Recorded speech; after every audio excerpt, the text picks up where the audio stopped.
Hey guys, Detective Fail here, or DF for short, back with another review. This time on Metal Gear Solid. Let's get started.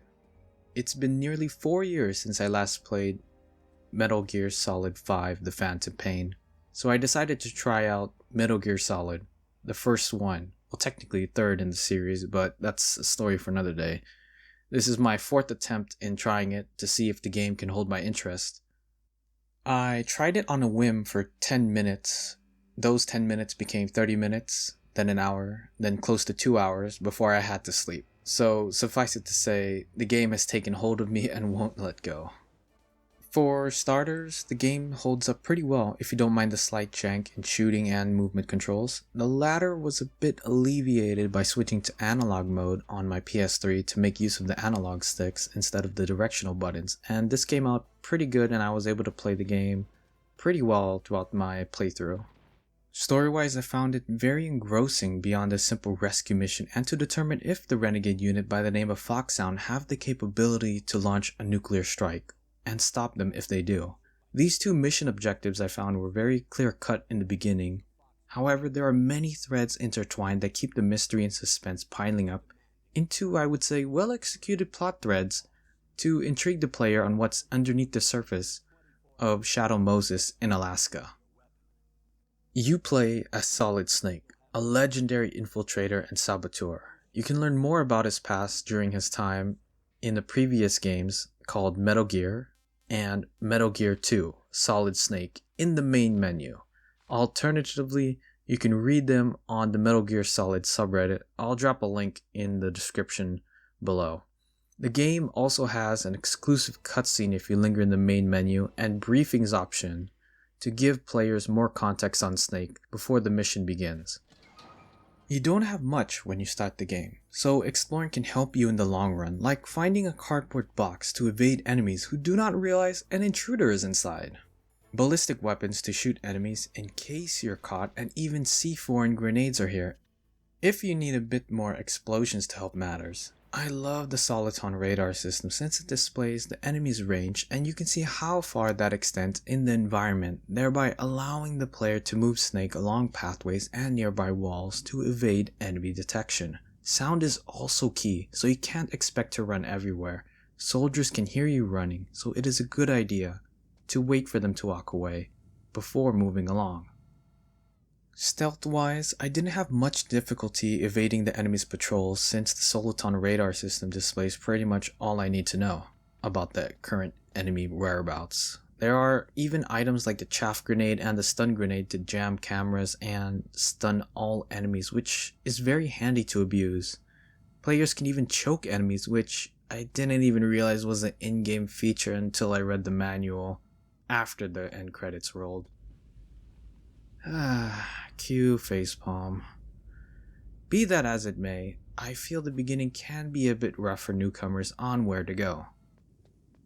But calling operation members in your codec is a nice way to refresh your main objective at times. I also deeply appreciate candid conversations whenever you talk to anyone on your codec. From Master Miller, you'll receive tips on what to do. Campbell will remind you of your objective with Naomi chiming in. Mailing is the save option and positive reinforcement member of the operation, always there to lift your spirits, and more come along as you progress further into the game. I often found myself calling my operation members after a major event or boss fight to see if they can offer any insightful tips or hints to solve my current dilemma. To my delight, every boss encounter is given careful attention not to give too much away while also not being too vague. It strikes a delicate balance I found appreciated time and time again. I will admit, I had times I wanted to Google what to do, but I decided to make calls on my codec before I did. By the time the end credits rolled around, I noticed right at the end, I finished a blind playthrough. It's been so long since I had a blind playthrough. I can't remember the last time I did. And man, it is such a great feeling you were able to finish a game without getting spoiled on how to resolve a troublesome situation here. Although I should note, there is nothing wrong with using walkthroughs either. I usually use them when I'm in a pickle. Yet here I am, very surprised I withheld the urge due to the codec calls saving me every time. I wish more games had this feature implemented to allow the player to call an in-game hotline to help them. And I felt they were implemented in such a way I found natural and not out of place, since conversations occurred fluidly. Levels are small generally. You do have a somewhat linear path to follow with other areas to explore around Shadow Moses. Usually when you're in an elevator you can access different floors that can range from filled with soldiers on patrol to not so many soldiers on patrol. These floors have low to high clearance rooms. You can only enter if you have the correct level keycard. As you progress further into the game, you will attain more high clearance cards. This makes backtracking in the early and mid game not a big deal, and I found my time passing by quickly due to the bite-sized levels. It is pretty cool finding additional items along the way if you enter the prone position and first person view to see tucked away items you don't normally see from the overhead camera view. However, I would like to point out there were 2 points that kinda soured my experience with the game. Not so much to make it a big deal, but it caused the pacing to halt in a way. One occurs midway to endgame where I have to backtrack to the first location to retrieve an item essential to progress.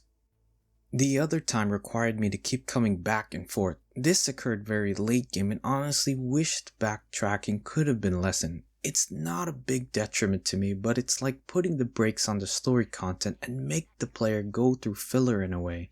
And to progress past that hurdle, you need to go back to certain areas multiple times.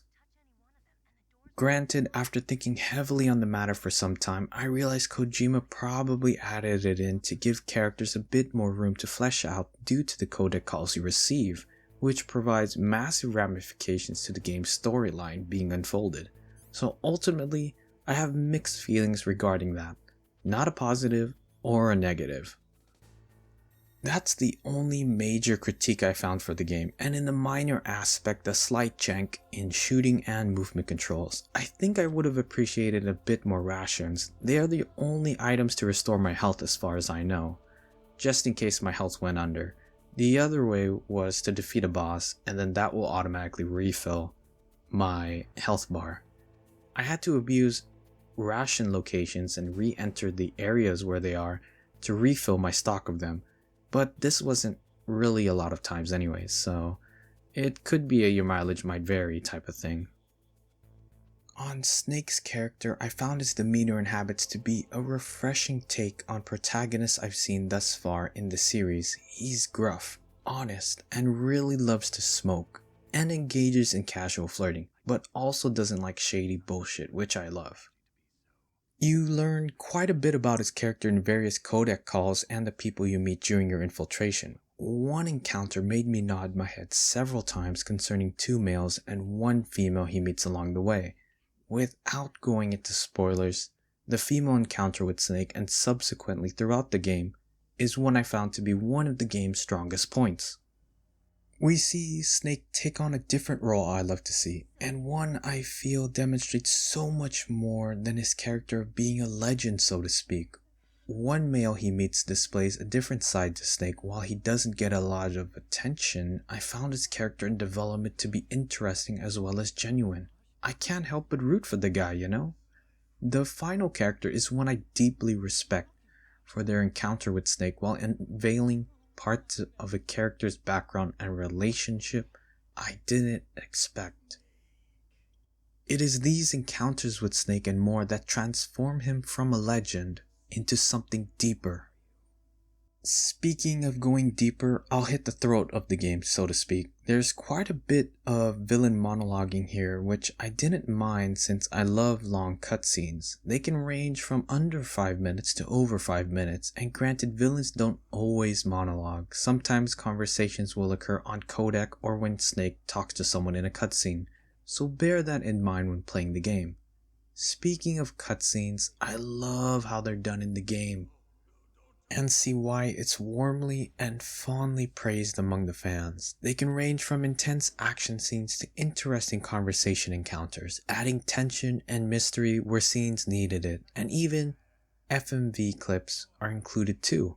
Honestly, seeing the cutscene work here reminded me heavily of my time playing through Vagrant Story.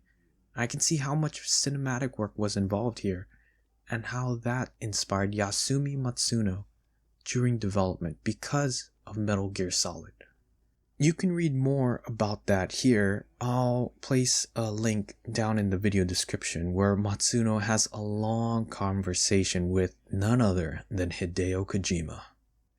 My 11.5-hour playthrough on normal difficulty, I felt the game played like a spy action thriller with many intense cutscenes in the game, and those moments only enhance my experience greatly. So kudos to you, Kojima, and your team for all the wonderful scenes I got to see, and the music during those moments spliced together wonderfully provide a mix of cinematic music and orchestral at times.